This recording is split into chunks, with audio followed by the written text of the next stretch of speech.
Are we on? Yes, good morning, ladies and gentlemen. We are going to be talking about the inevitable, as some people are claiming, clearly not me. We're going to be talking about civil war coming to the United Kingdom. Elon Musk was talking about it. He said civil war in the United Kingdom is inevitable. And I'm going to be giving you guys a full breakdown of my death toll analysis.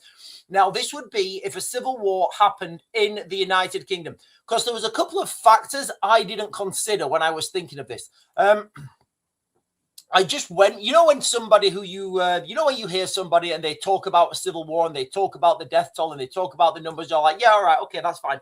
You're like, right, that guy clearly knows what he's talking about. And I didn't check those numbers myself. So the initial death toll of a civil war is normally between about 1 to 4%. But in the United Kingdom, it will be higher.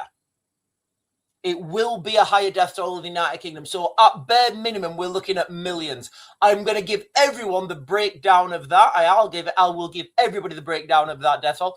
But listen, guys, I just want to ask you guys a question before we start. And I'll keep asking this question, right? I will keep asking this question. Are you happy with this new law in the United Kingdom that pensioners are going to be fighting World War III while there's going to be migrants in hotels, just living their best lives? Like, how do you feel about that? How do you feel about granddads and pensioners and literally people that are 65 years old, potentially, going and fighting a war in Ukraine while there are, quite a few young, able, fighting-aged young men in hotels in the United Kingdom? Like, how do you feel? Like, how do you feel about that? Like, how do you feel about that? Right, let me just get on with this, guys, because I've got, I've got quite a lot to get through. If you're on, of course, don't forget to like, comment, subscribe, share my stuff. So, where do we start? Usually at the beginning. So, I'll give you guys some context. So, the prospect of civil war in the United Kingdom, it's no longer just like, it really isn't, it's not the stuff of fringe online chatter anymore, or, or tweets. In fact, have you seen Lucy Conley? She looks like she might be going back to jail again for reposting a tweet. This is real, guys, okay? Lucy Conley may be facing jail again because she retweeted like one of these AI videos of Donald Trump coming and I think like capturing Keir Starmer or something, sending the troops to capture Keir Starmer. How many people have shared that tweet? And Lucy Conley looks like she's going to be going to jail. Could potentially be going to jail for that. Remember, guys, okay, we have free speech in the United Kingdom. So civil war in the United Kingdom, it's creeping into mainstream conversations. What once sounded like extreme warnings from, Elon Musk, who declared, and that's where the headline comes from, guys, who declared it inevitable after the Southport riots, or Nigel Farage's repeated cautions about cultural fractures and failing integration, now echo in the opinion pages of the Telegraph. Most mainstream media outlets are talking a bit about this now. And when we say diversity is our strength, do you know when diversity is not our strength? In times of conflict. Because that diversity and those different fractures and those different communities, it's going to get bad. I promise you guys, okay? It would get bad. Well, for entertainment purposes, this video is for entertainment purposes, guys. We are streaming on TikTok. You guys on TikTok, I'll be closing you guys down shortly, and then we will just be streaming on YouTube. So I shared his video a couple of weeks ago. Professor David Betts at King's College London. He's a highly regarded professor, and he argues that Britain is grappling with deep cultural divisions, economic stagnation, and a total collapse in our institutions. Now, look, can anybody on the chat seriously say that they trust West Midlands Police right now? I've talked about this before. I've talked about it quite a lot because it's absolutely wild, And if you don't have trust in the police, if you don't have trust in politics, you don't have anything. We live in a high trust society, right? If everybody just started to commit crime, then it would be bad for everyone. Yeah, you would get your free trainers or whatever, but eventually those shops would stop selling trainers, and you would have nothing on your feet because you wouldn't be able to get anything, and you'd probably turn into somewhere like, well, I'm on TikTok, I'm not going to mention a country. Anyway, so we have these things, okay? We have cultural divisions in the United Kingdom. We have economic stagnation. Tell me I'm wrong. Guys, if you think I'm wrong, please tell me. Look, guys, if there's anyone in the chat who thinks I'm wrong, I welcome people in the chat calling me out. I really do. But be polite. Be polite, be courteous. Just imagine that, everybody's got opinions and I get them. Mine's usually right. It is. Mine's usually right. And if you're saying things different to me, I'll listen to you. All right. Don't be rude. Don't be aggressive and don't swear. Nobody needs to swear. So tell me if I'm wrong, guys. All right. Tell me cultural divisions. As far as I'm concerned, that is a tick, right? Economic stagnation. Tell me, where's the businesses right now? Where's the flourishing companies? Where's the people making money hand over foot like the boomers? Trust in politics, trust in police, trust in our institutions. Do you have trust? Do you? I know I don't. Perceived injustices. Do we have perceived injustices? Like, for example, two-tier policing, whereby people pointing out crimes get more time in jail than the crimes. Is that a thing that's happening? Think urban areas turning into fortified neighborhoods. I've said this, and we're already seeing this, right? With the flags, we're already seeing this. This is what we're seeing with the flags. And look, I don't know if it's happening already. I don't know if this is happening already, but if it's happened or if there's a picture, but I'm pretty sure somewhere in the United Kingdom, there will be a row of Union flag on one side of the street, and then on the other side of the street there'll be like a row of Pakistani flags or a row of Somalian flags or Bangladeshi flags, and that's where you're starting to get these these community fortresses. So think about moving forwards, right? You would have these urban areas turning into fortified neighborhoods, sporadic but deadly violence, perhaps echoing the troubles in Northern Ireland. Now, I think that's where we're going, guys. I really do. An all-out battle or warfare, I don't know, guys. I am going to talk about that shortly, but we just don't have the guns. We don't have the guns in the United Kingdom for an all-out battle.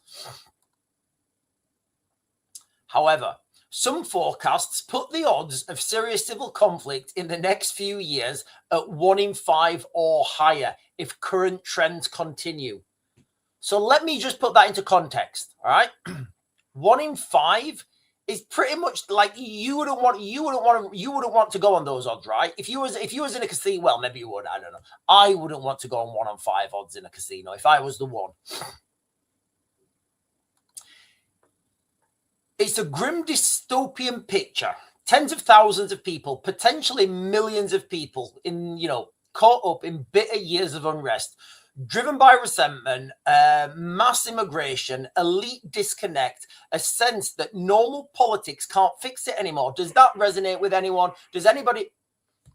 Danny, thank you for the gifts on TikTok. Thank you so much. Danny sent a load of, I think, roses on TikTok. Thank you so much. And Natalie's saying good morning. Good morning to you, Natalie. Right, let me jump up.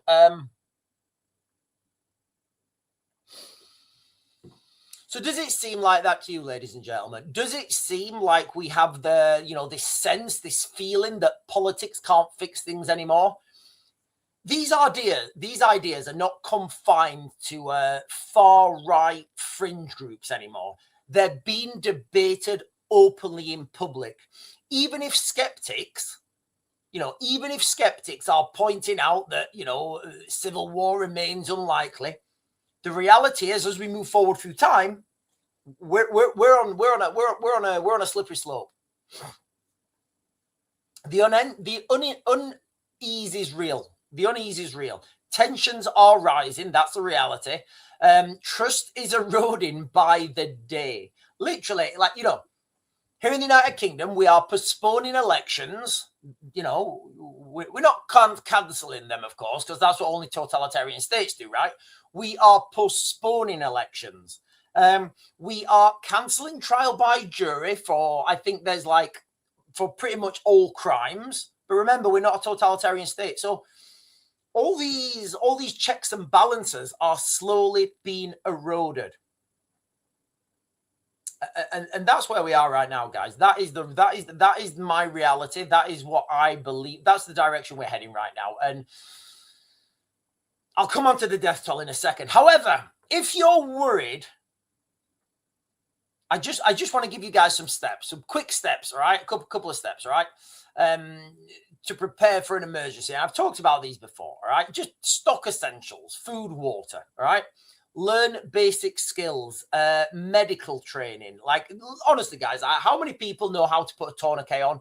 How many people know how to stop bleeding? You know, I can't do this online. Or maybe I could. Do you know, I couldn't. I'd have to have like a massive group chat and I'd have to like do a tutorial. You can't do these things online.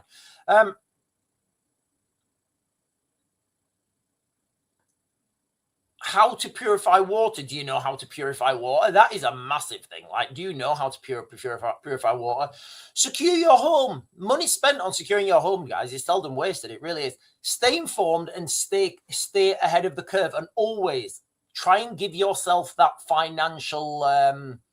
Kaz is saying morning on TikTok. I'm saying morning to Kaz. Try and give yourself a financial, financial preparedness. All right. If you lost your job now, if there was a civil conflict, could you still pay your bills, and how long for? Right, I'm going to jump onto the chat before I get onto the death toll. Craig is saying, Sean, do you think Starmer will stop passports next? I don't know. He might do. I don't know. Look, I'm not ruling anything out. Zoe Dean is saying, was just going to say, I can see it being very much like Northern Ireland. Yeah, I think that's where we're going, but like on absolute steroids. And look, we've seen what's happening in West Midlands Police, sorry. Like, how many more police forces are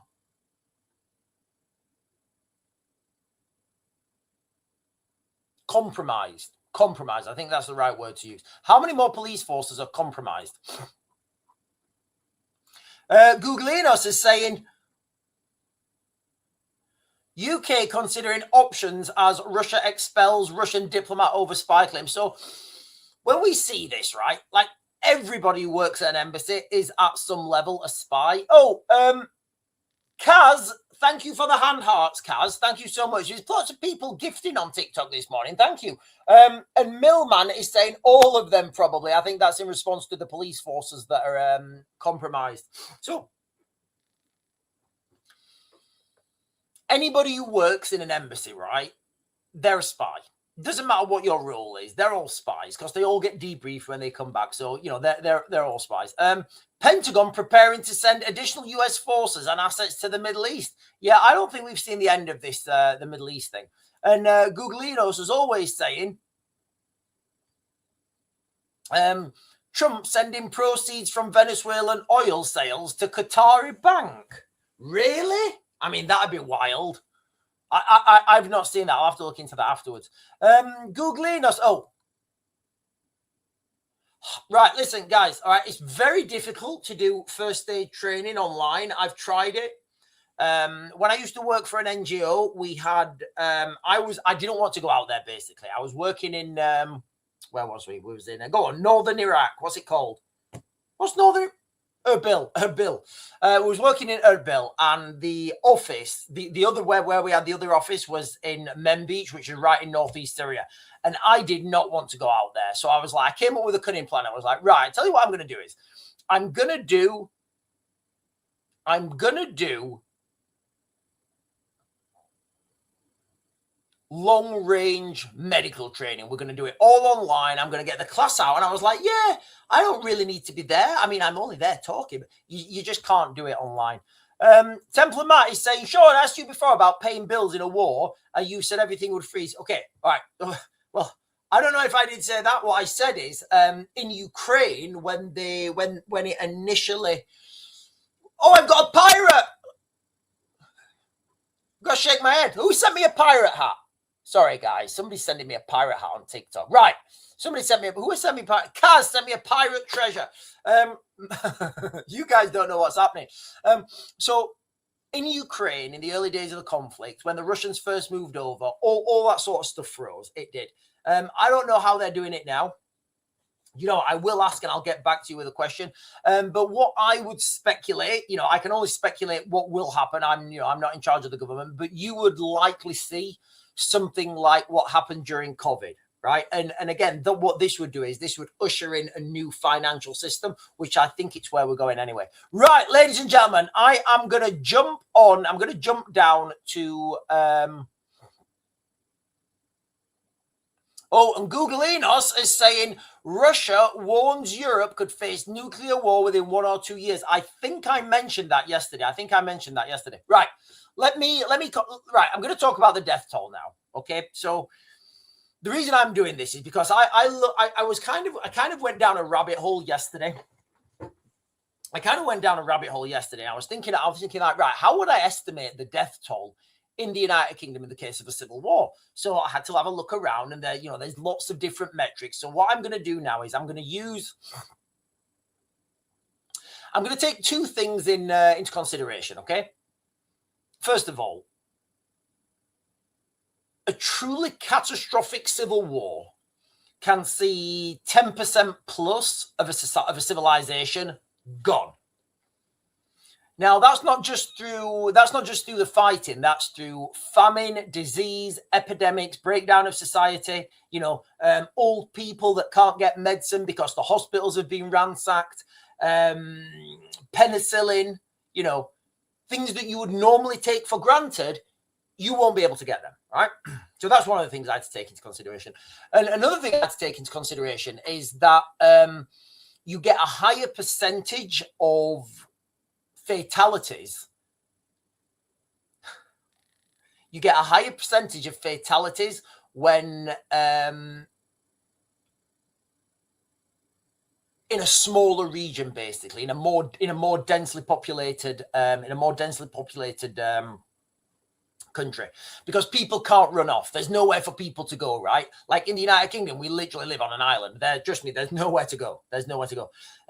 Also, another thing I had to bring into consideration is there's no metrics for this, guys, because what's happening in the United Kingdom, there's no information that I can look back on. In the United Kingdom, we have huge, diverse communities. Obviously we've got English, we've got Pakistani, we've got Bangladeshi, we've got Somalian, we've got African. We have got a huge, densely populated country with a very diverse array of communities. That's truth, right? I'm not making that up. So using previous models on how to calculate a death toll in the United Kingdom, it doesn't always work. Because there isn't something else I can look at where a country has been as densely populated as the United Kingdom, and it has so much diversity, right? So much diversity. Because that diversity in times of conflict, trust me, guys, that diversity is not a strength. Anyway, so those two things I really brought into consideration when I was thinking about this. So before I get onto this, guys, I'm going to keep asking this question throughout the live stream, okay? Are you happy with pensioners 65 years old joining the military and potentially having to go and fight in Ukraine when there are hotels full of fighting age men just living their best life? Like, are you happy? I don't know. Are you happy with that? So what I'm going to do now is this is total hypothetical. All right. Obviously, we don't know what's coming. I'm going to give you guys my rationale. All right. And you'll understand, so I'm going to give you guys my workings out, not just the death toll, not just the toll. Okay. So estimating the death toll in a hypothetical war in the United Kingdom is difficult at best. Now, I'm going to give you my prediction based on giving you guys an analytic exercise, basically, based on historical patterns. Now, there are so many things that influence a civil war. It's almost impossible. It's almost impossible to get this right. Okay. But I'm going to give you my workings out. So then you guys, if you guys want to challenge that, that's absolutely fine. So key factors, all right, that are going to be influencing any potential, the death toll in any potential civil war in the United Kingdom. Density. It's a huge factor, guys. All right. It's a huge factor. The United Kingdom is one of the most densely populated countries in Europe. There's about 300 people per square kilometre, concentrated in urban areas like London and the southeast. In a civil war, this would lead to rapid escalation of urban violence. Bombings, sieges, similar to what's happened in Syria, Yugoslavia, disease epidemic from disrupted sanitation, water, gas mains being destroyed, electricity going out, and famine due to blocked food. Remember, Britain imports 40% of their food. So if you're not near that port, food's going to get stopped. And these are things that people don't understand.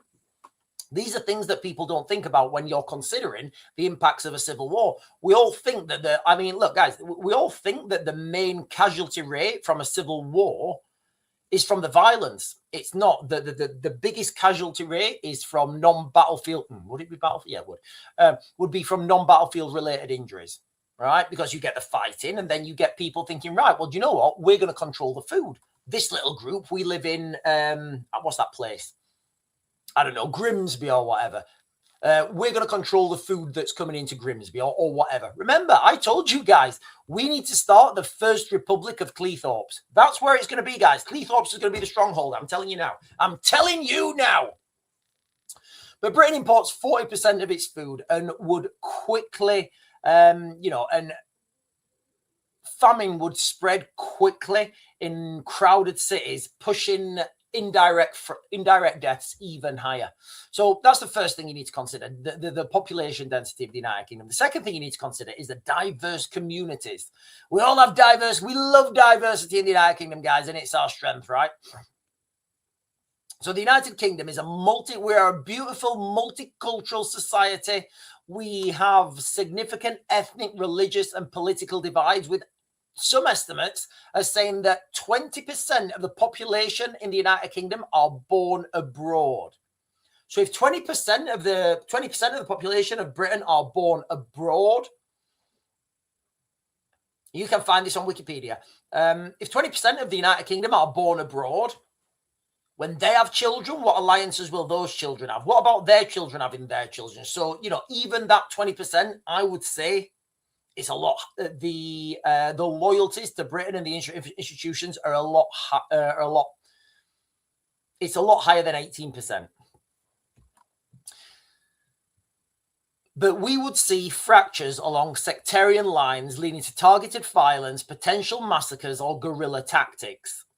International ties, might draw in foreign proxies, funding, or even direct intervention. So you can imagine, right, if a war broke out, and there was a huge, I don't know, totally random, if there was a huge Pakistani diaspora in the United Kingdom and they said, right, we need assistance from Pakistan. How do you think that would go?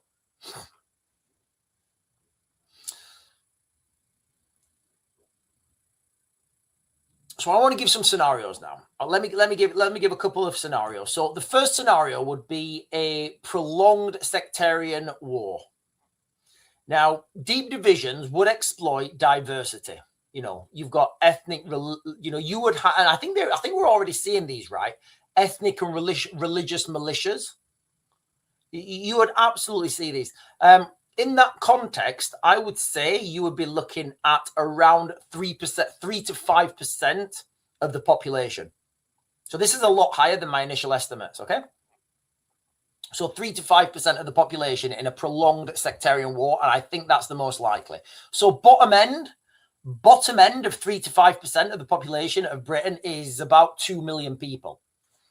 From official numbers. Yeah, if there are unofficial numbers where Britain has an extra 10 or 12 million people, then that number actually goes a lot higher. If there was a full-scale catastrophic breakdown, you would see 5 to 10% of the population be an absolute swizzle, be an absolutely gone.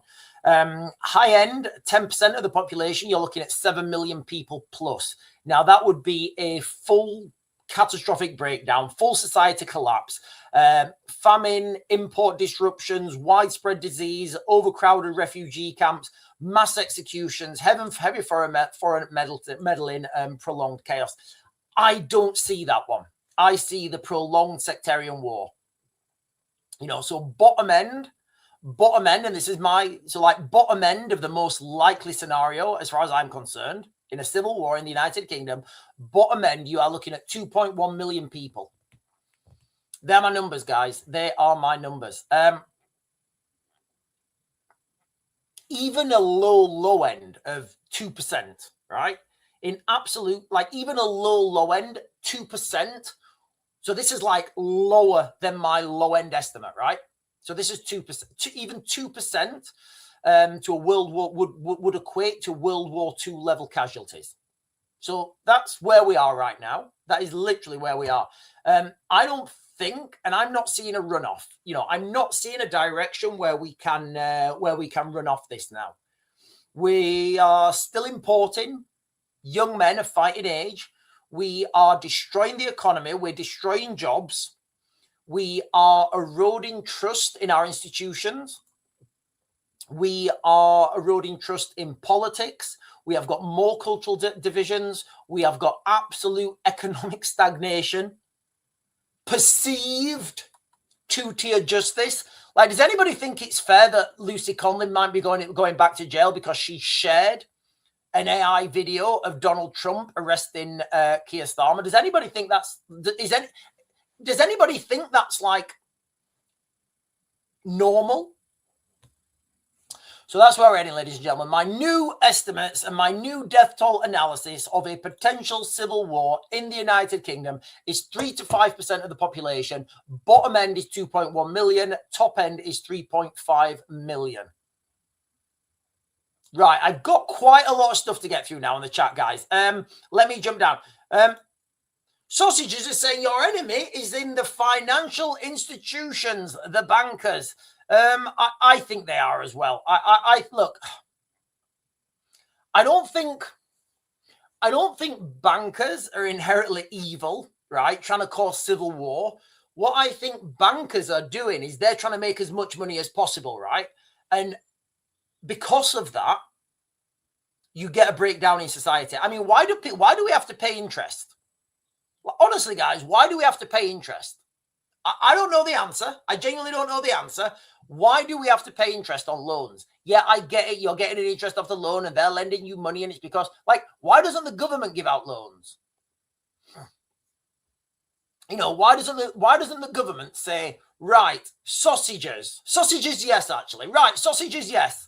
You are now 21, all right? Let's just say, right, the government, they say, right, if you're over 21, if you're married and you have a child and you want to buy a house, the government will give you an interest-free loan.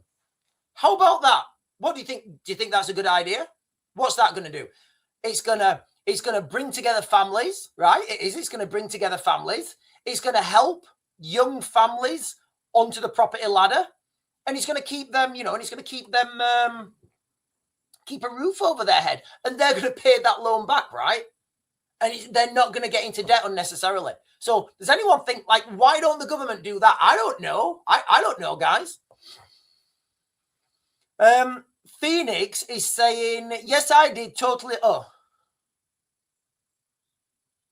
Oh, right. Okay. Right. I don't know what Phoenix is saying there. She was getting right, guys. Try not to get aggressive in the chat. Right. Oh goodness. Right. Okay. So so Phoenix is saying something happened. She got I'm on TikTok, so I've got to be very careful about what I'm saying, but you guys on YouTube can read what Phoenix is saying. X82 is saying it's unfair about Lucy Conley. They're trying to make an example, but it makes people more furious. Yeah, it does. It makes people more furious.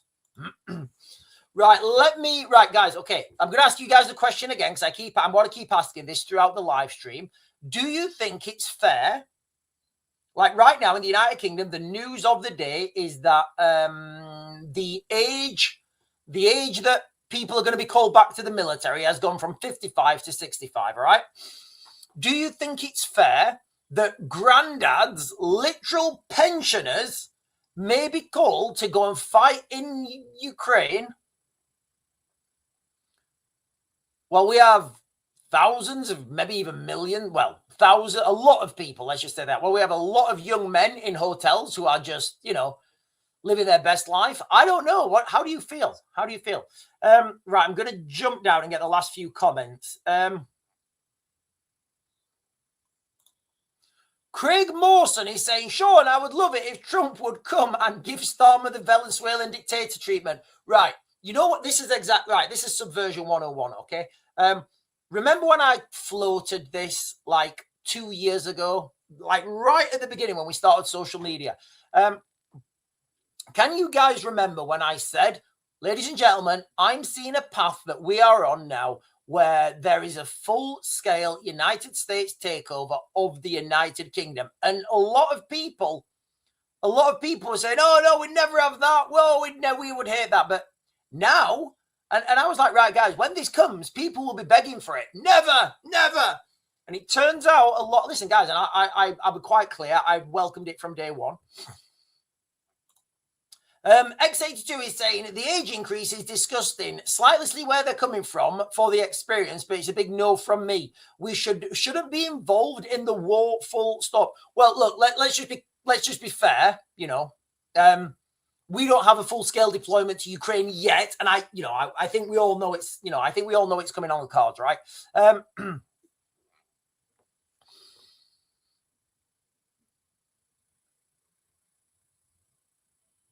I can't remember. Yeah. So we don't have a military involvement in Ukraine yet, but I do think it's coming. And how do you feel about that? You know, sending your granddad over there. Like, can you imagine? There's going to be a scenario somewhere, right, where somebody's granddad has gone, somebody's dad has gone, somebody's husband has gone, and then you've got like 3 generations of women now, right? And maybe they all come together and go to Tesco's or something, or I don't know, wherever they go shopping. I'm just thinking, I'm just visualizing a supermarket near me that used to have a big migrant hotel that's gone now. And can you imagine those 3 groups of women, those 3 generations of women? So you've got like, you know, the woman whose husband's away, the woman who's like the dad is away, and the granddad is away. Can you imagine them going into Tesco's and like something bad happening, like what happened to the lady who was just on here a minute ago? We would need to be in civil unrest for the American people to be behind that. Yeah, and I think that's coming. So Toxic Goyhole is saying we would need to be in a state of civil unrest at, it's actually called in the crisis phase. So look, guys, I'm going to go through them quick, all right? We have been demoralized in the United Kingdom. As far as ideological subversion goes, we have been demoralized, all right? That's done. I would say that was done by the early 90s, that was done. Right now, we are being destabilized. Destabilization is not over yet, but once destabilization is over, then comes the crisis. And once the crisis phase comes, that's when you see the crisis phase may last like a year, 2.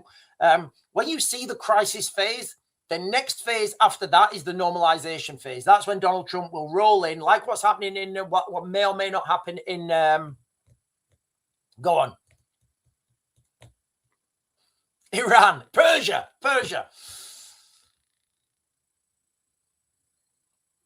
Lisa Jane is saying, Sean, I hate walking my dog now because the demographics of this country. Yeah, a lot of people are scared. Can you guys remember when there was the protests outside the hotel in Rotherham? So I don't know if you guys know this, but just behind, or is it in front? I don't know. Depends which way you look at it. Just behind or just in front of that hotel, because it's like a weird way. there's like a huge park. It's like, I think it was like an old open cast mine and they've turned it into a reservoir. And people used to go and walk their dogs around it, you know, girls after school, groups of, you know, kids, basically. Women had walked the dog around it because it wasn't too hard. But when the girls had been out there, they thought they'd had a little walk. But it's like, what, maybe like a mile and a half or something. When that hotel was full of migrants, there were alleged complaints for entertainment purposes, allegedly, totally hypothetically, but there were alleged claims by local girls and local boys that they'd been harassed. So nobody went there. Literally nobody went there anymore. People just stopped walking their dogs. Now that migrant hotel's closed down, people go there again. So Danny Walker is saying NATO breaking news. NATO jets scrambled over Turkish Airlines Wi-Fi name, hotspot name. What? Wi-Fi hotspot name?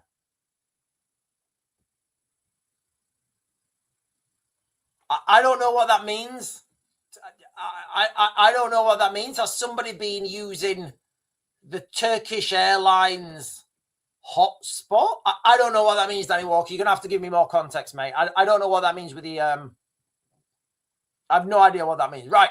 Let me jump on. So I've got quite a few things and quite a few bits to share with you guys. Right. Veterans can be called... Right. Let me open these. Actually, I was on a bit of a back foot this morning getting onto the live stream because at the bottom of the street, well, the bottom of my driveway, there's some road works and like they blocked me in basically. You know when they put it wasn't even the cones. It was I might take a picture later. It was those like, you know, those like red and white plastic barrier things. Well, they totally blocked me in. So this morning, rather than being on here and opening up like screens to show you guys videos, I was trying to get the workmen basically to like let me leave my house because I don't.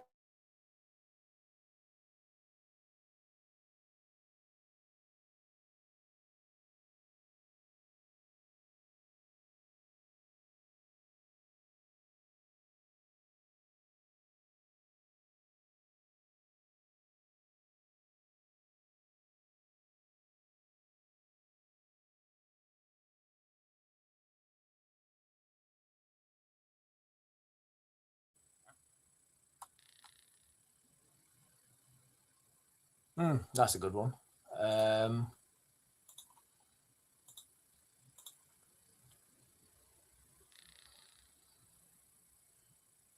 Right, I'm going to show you. I'm going to share with you guys this video now about Lucy Conley. So, for those of you guys who've been on the live stream, I was just talking about Lucy Conley and how. Where's the chat gone? Oh, there it is. I've just been talking to you guys about how Lucy Conley may be facing jail again. Well, turns out.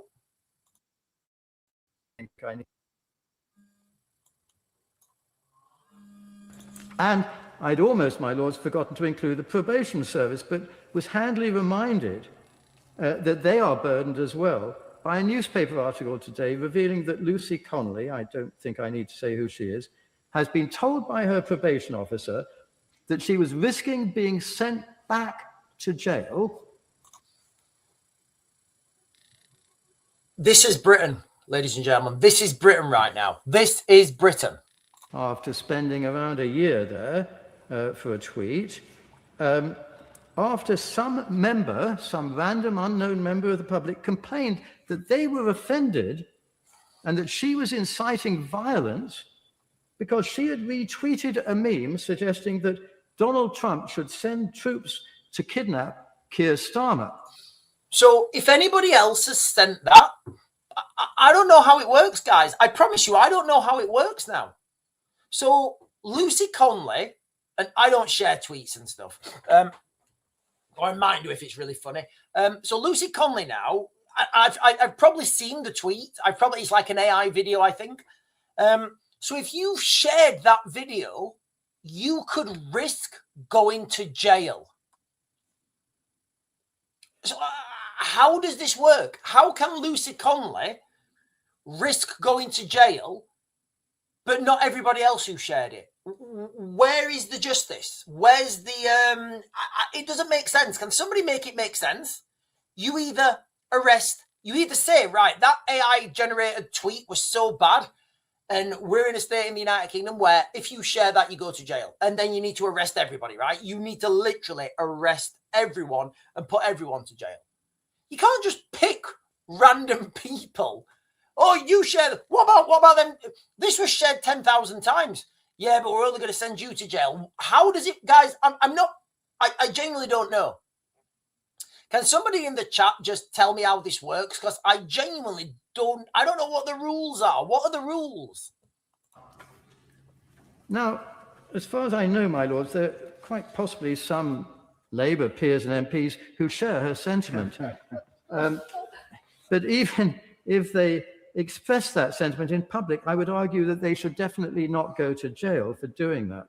It's just yet another example of the metastasization of these hate laws and a waste of probation officers' time. So, if you think about that now, elections being postponed. So, if Lucy Conley did get sent to jail, right, under the new laws in the United Kingdom, if she got sent again, under the new laws in the United Kingdom, if she wanted to appeal, or if she wanted to say, do you know what? No, I want a trial. There'd be no jury. Do you see how bad that is now? Do you see how bad? Do you see how potentially, obviously, do you see how potentially bad this could be? So Lucy Conley now gets arrested. Hypothetical now, this is for entertainment purposes, of course. So hypothetically now, Lucy Conley could get arrested for retweeting that, that tweet or whatever it was. They then say, right, Lucy, you're causing distress and whatever, you've got another 12 months inside. Lucy says, I'm going to plead not guilty this time. They say, oh, not guilty? Yeah. Oh, you want a trial? Yes. Right. You're going to have a trial, but there's going to be no jury, and I'm going to be the judge again. Oh. You see where that goes? So where's freedom? Where's the rule of law? Don't worry, we can vote them out next election if if there is an election. Right, what else have I got? I've got quite a few things on here, guys. I'm just going to be sharing, I've got a few videos to share with you guys in no particular order. Right, I've done that one. What's this one?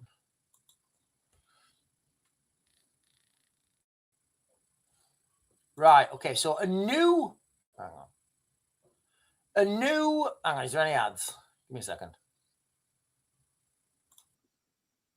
Okay, so a new study is out that's saying migrants are I'll share this because this is GB News, okay? 80% allegedly, 80% of crimes. Let me share the headlines. I don't want to get, because I'm on. Right, listen, you guys on TikTok, I'm gonna close you guys down in 3 minutes, okay? You guys on TikTok, I'm going to close you guys down on 3 minutes. If you want to continue the live stream, I'm over on YouTube right now. Yes, I am. I'm the Real Raven 1 on YouTube. You're most welcome over there. The chat's open, and I hope to see you there. But in 3 minutes, I'm going to close you guys down. And before I share that video, because I don't want to say this, I don't want to say the heading of the video because I'm on I'm streaming on TikTok, and I'll just get taken down for like hate speech or something. Right. So what I'm going to do is I'm going to come on and get some chat. Right. James is saying, looks like Trumpy is waiting for his aircraft carriers to get in position off Iran. Jail over soldiering is a profession most of us would prefer. Send me to the dungeon. I don't know what that means. Darren Limon, I think that's his name, is saying, we didn't have this before Starmer, so it's all down to his people. Socialism 101. We have got in the United Kingdom, we have a very peculiar scenario right now where we've got like, trade ministers. Let me share this. I can share this with you. So this guy here, he's one of the, let me share it.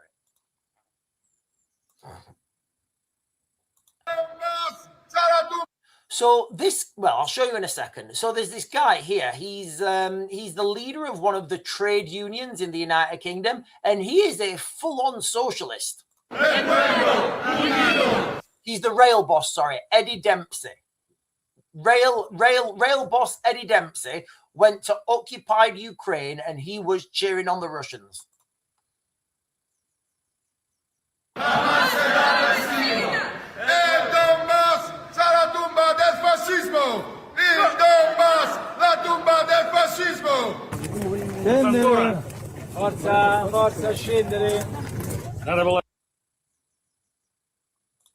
Like, how do they get into these positions? You know, how do people in, you know, so he's the rail, he's like, I don't know what he's like a rail boss or something in the United Kingdom. But, you know, we do have a massive amount of people in the United Kingdom who want to be under, you know, under Russian or, you know, Russian or Soviet. They fantasize and, you know, they think how amazing things could be. It really isn't. You know, you guys have, like, you know, all these liberals, right? I shared a video the other day. You know, all these liberals who are all for human rights and they're bum, bum, bum, bum, bum, bum, bum, bum. You guys have, I shared with you guys a video how the Russians treat the Africans that are working for them, right? You guys have seen those videos. So, like, these people, the same people that are all about protecting diversity and, oh, we're all one big happy family, they're the same ones who are calling in for socialism. And socialism it's just crazy. It's absolutely bonkers. It's literally Turkey's voting for Christmas. Right, TikTok, I'm going to close you guys down now. You've been fantastic. I got a lot of gifts this morning on TikTok. Thank you so much. I got a pirate hat. I got a cowboy hat. I got all sorts of stuff. But I'm going to be closing you guys down now. I'm going to continue this live stream over on YouTube. I'm the Real Raven one there, and I hope to see you. Right, let's close this down because what the headline of this next thing would definitely get me at least, you know, a restriction. Right. So I'll just share this with you now. So there's an article out from GB News, and it's saying that 80% of crime, and these are official statistics, 80% of crime is now being committed. In fact, hang on, let's get the headline because I'm not actually, hang on. Sorry, 80% migrants are responsible for 80% of all train theft arrests.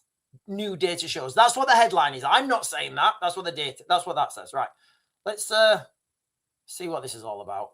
We've been doing to this tube train. As we know, the Bakerloo line is absolutely riddled with graffiti. Well, not anymore, at least not so much on this particular carriage. We have been swiping away with eco-friendly graffiti remover, I'm sure you're glad to know. But it shows just how easy it is. TFL, get a move on. If a couple of guys with some cheap... Okay, right. I'm going to stop sharing that. I thought that was a video about the... right, I'll just read the article. I've not read this. So it turns out, an exclusive from GB News, I've just shared it with you and I turned it off before the ads came.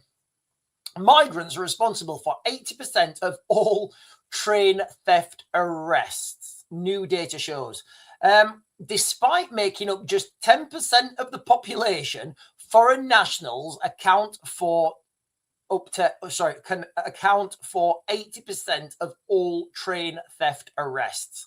Migrants are responsible for 80% of all train theft arrests, GB News can reveal.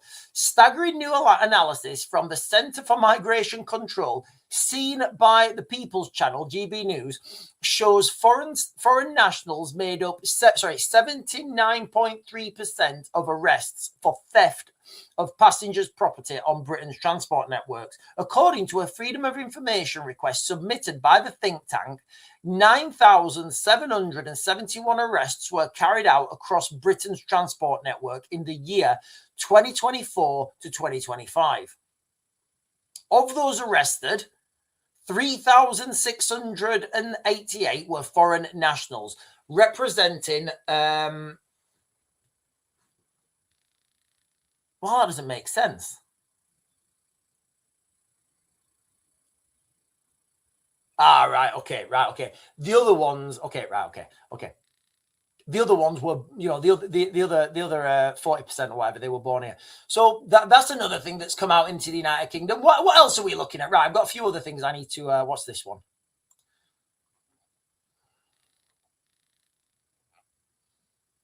Oh, yeah, right.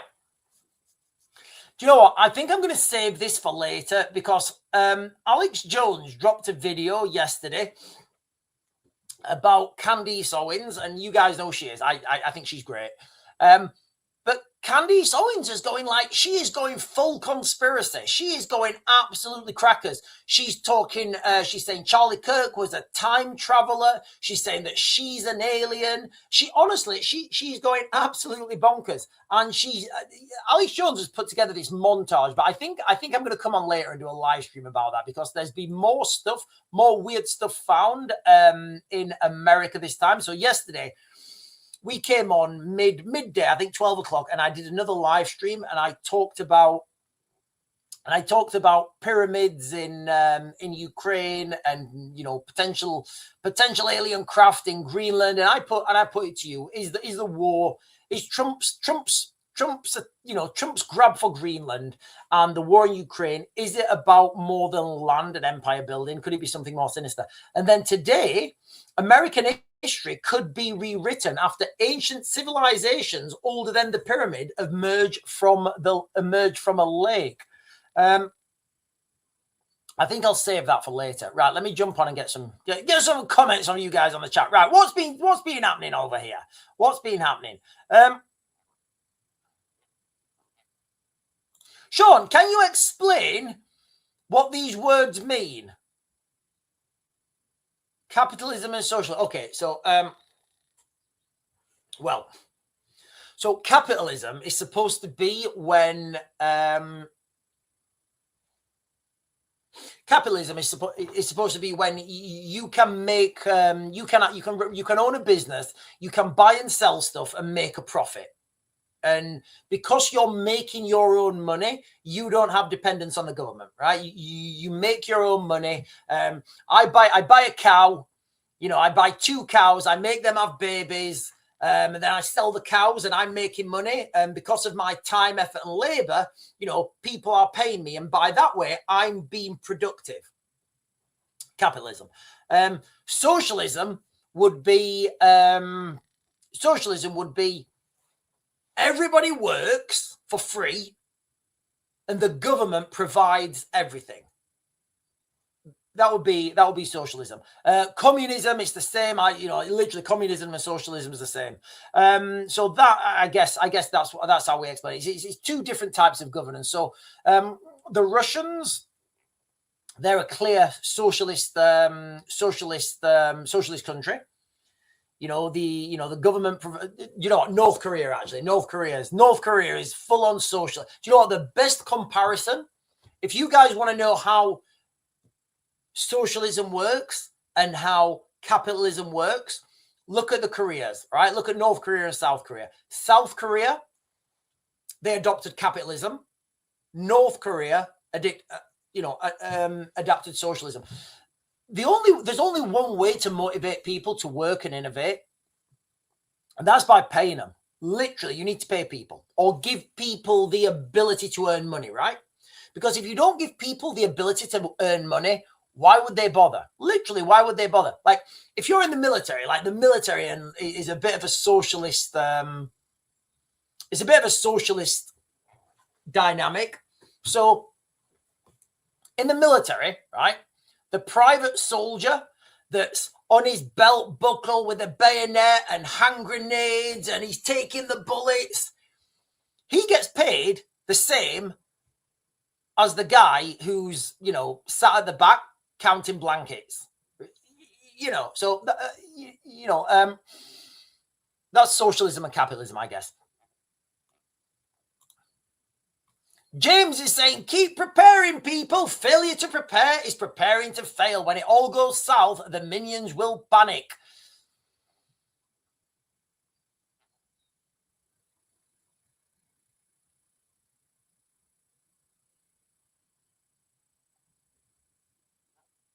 Roxanne is saying you couldn't pay me to live in London. Listen, like, can you imagine how bad things will get in London if a civil war? Look, guys, the TikTok's off now, okay? The TikTok is off.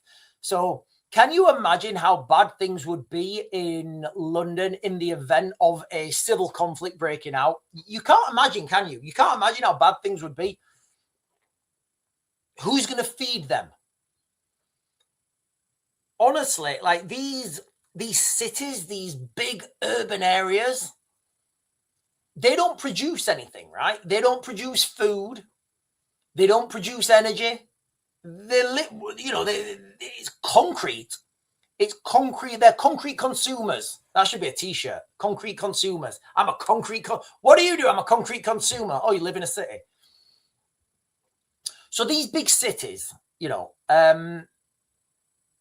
the density of them and the lack of imagine a block of apartments, right? Imagine a block of apartments, and that block of apartments is full of people, right? It's full of people. Families, husbands, wives, children, granddads, you name it, full on families. What happens to that block of apartments? Have I got? Imagine my phone. Imagine my dirty phone. Imagine my dirty phone as a block of apartments, right? High rise. What happens to that block of apartments when 20 bad guys, whatever you want to visualize as bad guys, visualize it as bad guys, they know that the police can't come and they say, right, we're taking that block of flats. What happens when they block the exits and go room to room clearing? What happens? Literally, what are you going to do? Think about it. Nothing. There's nothing you can do. Just visualize it in your head now. Okay, so the bad guys come in. They're wild. They can take as long as they want. They burst in the doors at the bottom. They know the police are not coming. They burst in the doors at the bottom. They're literally, right, okay, first floor, room 1. Good morning, sir. I would like to take possession of your apartment. Or maybe they'll be a bit more aggressive than that. I don't know. You guys fill in the blanks.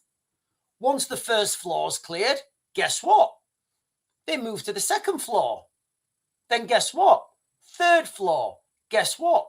And there's nothing, there's no way to defend them. I don't think people understand, things like that are coming. Things like that have happened in other parts of the world. Right, listen, ladies and gentlemen, we are talking about the prospect of civil war today in the United Kingdom. I've been giving you guys my death toll analysis, and I've been asking the question, do you think it's fair that pensioners will be sent away to fight while we have thousands, maybe even hundreds of thousands of young foreign fighting age men in the United Kingdom? Do you think that's fair? Do you think that's how we roll? Do you think that's a good thing? So let me just give you guys my quick death toll analysis again. I know this sounds grim. So I don't know if you guys are joining for the first time. I'll try and run through this quickly. There was this guy, David Betts, and he did a podcast. Let me have some coffee, actually. It's probably cold.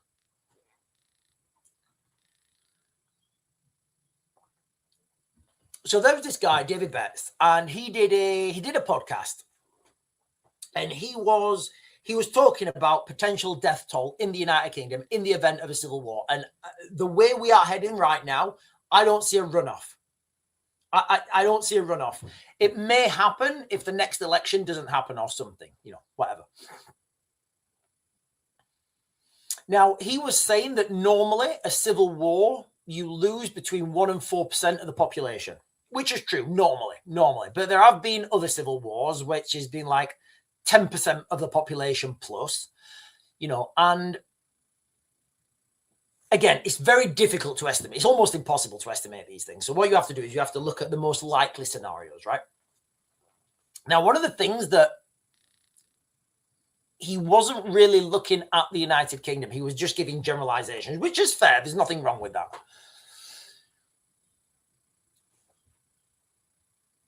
So I want to give you guys my take on this. And my take, I'll tell you now, my take is low end is 3% of the population. High end is 5% of the population. And I'll tell you why I've come to that, which is, which is millions. Basically, my low end estimation is millions.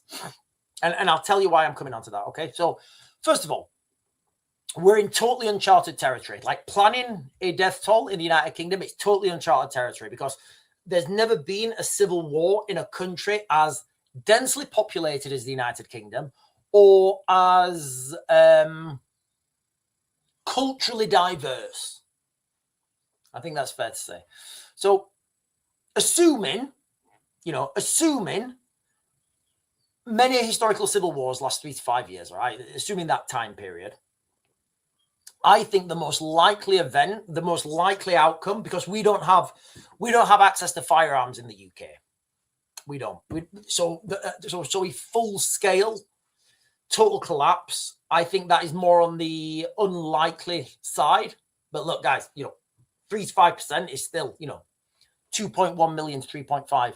So I think you would see a prolonged sectarian war. There would be the deep divisions would exploit diversity. Religious and ethnic militias, they will be formed. You would have proxies, and I would say that you would lose 3 to 5% of the population of the United Kingdom. Now, if it was to be a full scale collapse, and again, I want to be clear, if it happens, I think getting to this stage would be unlikely. A full-scale collapse would be between 5 and 10%. So I'm talking about a full-scale catastrophic breakdown of society. Full societal collapse, famine from imports, disruptions, widespread disease, overcrowded refugee camps, mass execution, heavy foreign meddling, prolonged chaos. Now, when you think about a civil war, most people think that, most of the casualties and most of the death toll is from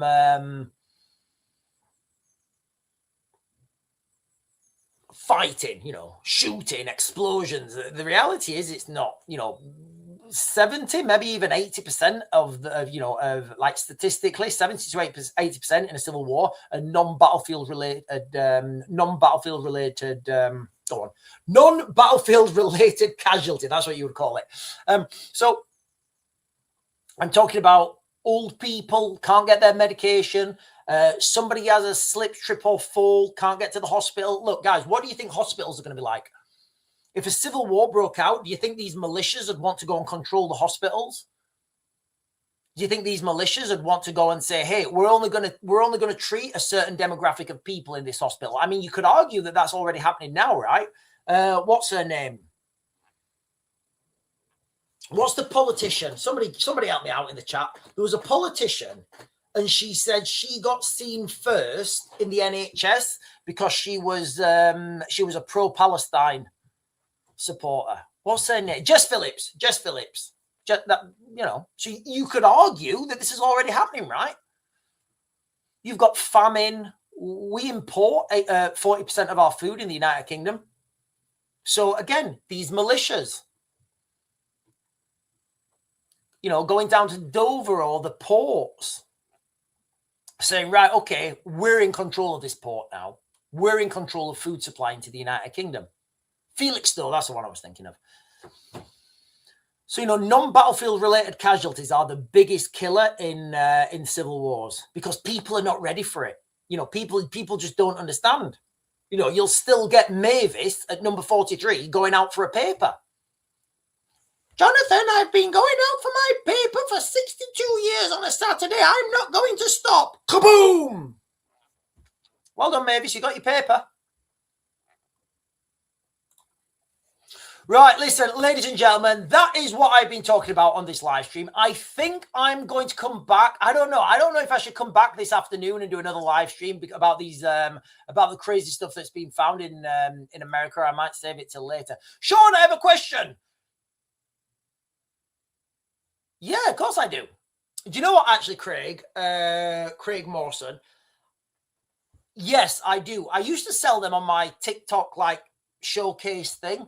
I think there's some on my TikTok showcase. I don't know. It's a bit wild at the moment. I don't really do it anymore, but absolutely I do. I used to have one.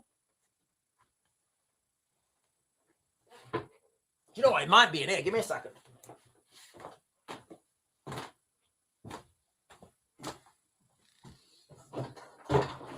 Ah! No, it's not. Yeah, I used to have one. Well, you know, I've still got one. I just don't know where it is. So it was like a power bank with a solar panel. And I think there was like 4 light bulbs coming off it. And it was just fantastic. So like that solar panel thing, you can have the solar panel thing in your window. And if the electricity goes off, you know, you've got lighting at least. So yeah, I do think they're a good idea. Civil Defence Bunker. Hello, Civil Defence Bunker. He's saying, if you're a UK resident, sell everything and disappear to the British Virgin Islands, Pitcairn Island, I think that is, or Trista di Cunha, isolated away from Ukistan. Sean, what do you think is going to kick off today? I think there's a good potential for a strike on Iran. There's a potential for an airstrike on Iran. It is Friday. Crazy things happen. You know, I've said, you know, there is a likelihood. I'm not saying it is going to come, but if you know, there is that likelihood there. Info Ground Zero is saying, if you rub quartz crystals together, you get a crude light source. Really? I'm going to try that. I didn't know that. Hang on, I need to get a comment onto it as my final comment. Who's going to be my last comment? Who's going to be my last comment?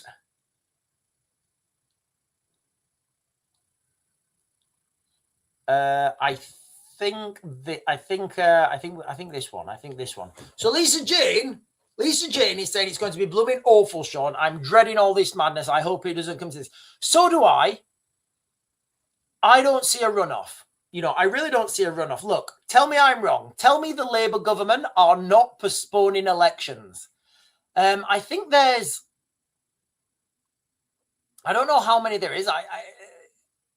Hang on, you know, I'll tell you now exactly, actually. More than I'm just going to read this. This is from an article released Thursday, the 15th of January on ITV News. I can't share it because I'll get done for copyright. More than a third of councils to delay May elections. And there's a list. Where's the list? So the only... Oh, here we are. Right, I've got them. Right, so we've got Abdur, Basildon, Blackburn, Burnley, Cheltenham, Chorley, City of Lincoln, Crawley, East Sussex, Exeter, Hastings, Hindburn, Ipswich, Norwich, Nuneaton, Pendleborough, Peterborough, Preston, Redditch, Rugby, Stevenage, Tamworth, Thurrock, West Sussex, Worthing, Cannock, and Welwyn Hatfield Borough Council. So they're the councils who are applying to have their May elections cancelled. Now, I don't know why. I'm going to read this article. I'm going to try and find out why they want to not cancel them, postpone them. More than a third of, I'll just give you guys a list, more than a third of councils in England have asked to postpone their local elections in May as part of a major shake-up. A total of 27 local authorities, we just read them down there. Some elections were delayed last year until May 2026 as part of Labour's overhaul. However, the government has announced before Christmas that some elections may be delayed again. Maybe, oh man, we're going to keep delaying them. So ministers are planning to abolish the two-tier system of distinct county councils in the hopes of making the system more streamlined. Okay, so what that's reading there to me is ministers are trying to give themselves more governmental control. Right, I don't understand why they're asking to postpone those elections, but they clearly are. You know, Some would say it's because they don't want to have an election because they know that they're all going to get the sack. That's what I would say. But look, when you start postponing and postponing and postponing, like if something's permanently postponed, is it cancelled? Is it cancelled?